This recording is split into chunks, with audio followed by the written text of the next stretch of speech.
Welcome to our channel. Today we how to activate Kajabi payments for premium course enrollment, detailed guide step by step clearly. First, log in to your Kajabi account. From the dashboard, navigate to the Sales tab on the left sidebar. Under the Sales section, click on Payments.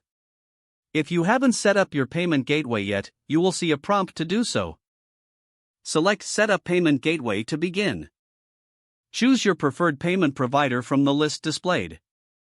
Follow the instructions provided by Kajabi to connect your payment provider account. Once connected, you will return to the Payments page. Here, you can set your default currency. Next, go to the Products tab in the left sidebar. Select the course you want to offer for premium enrollment. Within the course settings, scroll down to the Pricing section. Click on Add Pricing Plan to create a new plan.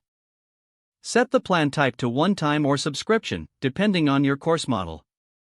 Input the price for your premium course admission. If applicable, configure payment schedules for subscriptions.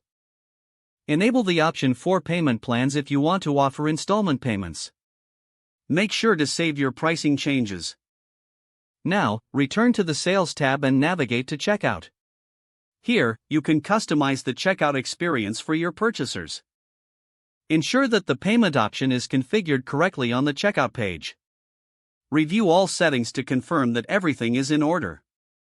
Once satisfied, click on Save at the bottom of the checkout page. Finally, test your checkout process to ensure everything is functioning smoothly. Your Kajabi payments are now activated for premium course enrollment. If the page does not load, refresh the browser or try again in a private or incognito window. Make sure you are using the correct email address, then retype it carefully to avoid small typos.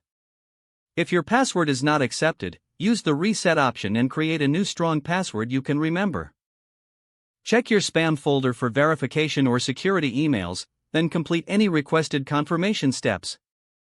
Enable two-factor authentication if available to improve account security and reduce unauthorized access risk. Don't forget to like this video and subscribe to our channel for more step-by-step tech guides.